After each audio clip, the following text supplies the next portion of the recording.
Hello सगळ्यांना good morning, जय भीम सगळ्यांना। तर इथे आम्ही जात आहोत बघा।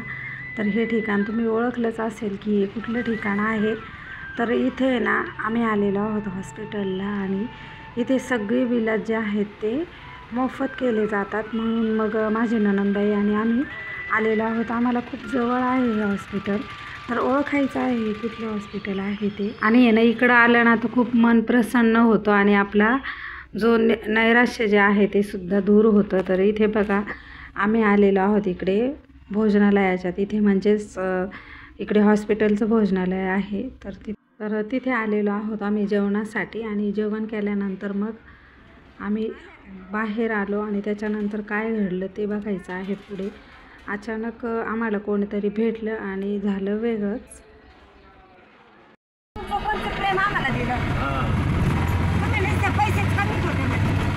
पैसे नाही कमवले तर तुम्हाला कोण नोकरीला लावणार? म्हणलं तुमच्या शिक्षणाला पैसे आम्ही देत होतो ना, ते मानायलाच तयार नाही। काय मानायला तुम्ही बायका वाढवायला? अहो असं तांबे भरून सुद्धा पाणी नाही दिलं, आमच्या विचाराने बायका नाही केल्या, मग आम्हाला कसं वाटलं?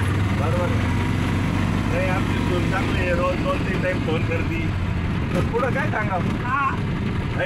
हॅलो सगळ्यांना। तर इथं बघा आम्ही आलेलो होतो आज हॉस्पिटलला आणि आमच्या अक्काच्या गावच्या मॅडम भेटल्या आम्हाला दवाखान्यात, त्यांच्या घरी आम्ही आलेलो इथं। त्यांनी खूप आग्रह करून आम्हाला बोलवलं आहे। तर त्या आहे ना आमच्या अक्काच्या गावाला 20 वर्ष नर्स सिस्टर होत्या बघा। तर ह्या आहेत, तर इतका आग्रह केला मग आम्ही त्यांच्या घरी आलो इथं रुईला। तर बंगला वगैरे बघितला, झाडं तर खूप भारी, एकदम फ्रेश वातावरण आहे।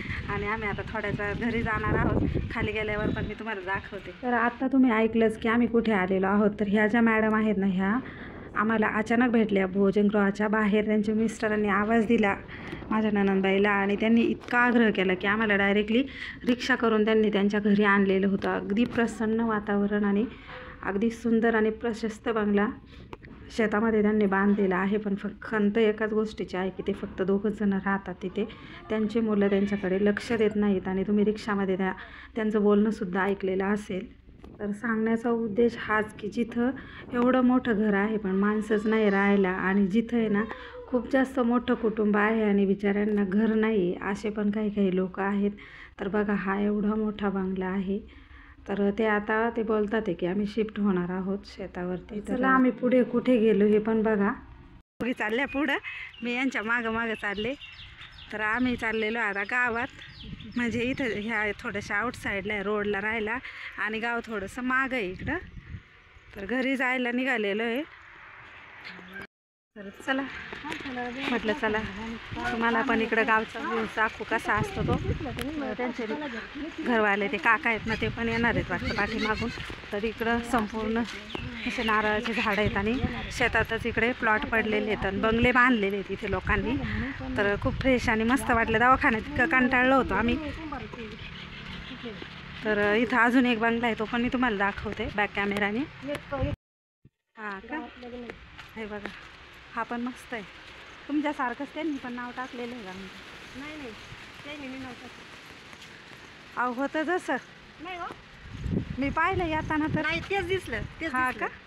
हां भाऊ नाही आले ना। तर मॅडमच्या घरापासून चालत प्रॉपर गावामध्ये येऊन पोहोचलेलो आहोत। आणि हे गाव जे आहे ते शिर्डीच्या जवळच आहे। हे आहे ग्रामपंचायत कार्यालय। आणि म्हटलं तुम्हाला खेडेगाव कसं असतं, तिथलं ग्रामपंचायत कार्यालय कसं असतं, तिथली वेस कशी असते, तर ही आहे ह्या गावची वेस आणि हे आहे मारुतीचं मंदिर। तर कसं वाटतंय खेडेगावामधला व्ह्यूज नक्की कमेंट करून सांगायचं आहे। अगदी फक्त 5 ते 7 मिनटाच्या अंतरावरती हे गाव आहे शिर्डीजवळचं। आणि तुम्हाला हे कुठलं गाव आहे, जे या गावातले स्थानिक असतील किंवा आसपासचे असतील ते लगेच ओळखतील। सगळीकडे गेलतो म्हणा फिरत असं या अक्काच्या आहे ना सुनाची भाची इथं, तर आम्ही इथं पण भेटायला आलो होतो। हे बघा तिच्या घराचं काम चालू आहे, तिकडे शेत आहे तिचं पाठीमागं। आम्ही 2 जणी तक करतोय जायची। फायनली आम्ही निघालेलो आहोत घराकडे। आणि हा आहे आमच्या गावच्या एंट्रीचा व्ह्यूज, म्हणजे आमच्या गावात शिरण्याचं ठिकाण। तर हे कुठलं गाव आहे आणि कुठला पूल आहे हे नक्की कमेंट करून सांगायचं आहे। आणि ही होती गोदावरी नदी. तर नाशिकवरून खूप पाणी सोडलेलं आहे, त्याच्यामुळे इकडे आता कधी कधी काय होतं की हा पूल जो आहे ना छोटा, पाण्याखाली जात असतो. तर चला, आम्ही आलेलो आहोत आता आमच्या गावामध्ये. आणि गावात उतरले इतका पाऊस आला, खूप मोठे मोठे थेंब होते. तर असं झालेलं आहे आमचा शिर्डीचा दवाखान्याचा प्रवास. आणि इथे ना सगळे इलाज जे आहेत ते मोफत केले जातात. कोणाला जर काही यायचं असेल तर नक्की या हॉस्पिटलला. चलो बाय बाय, टेक केअर.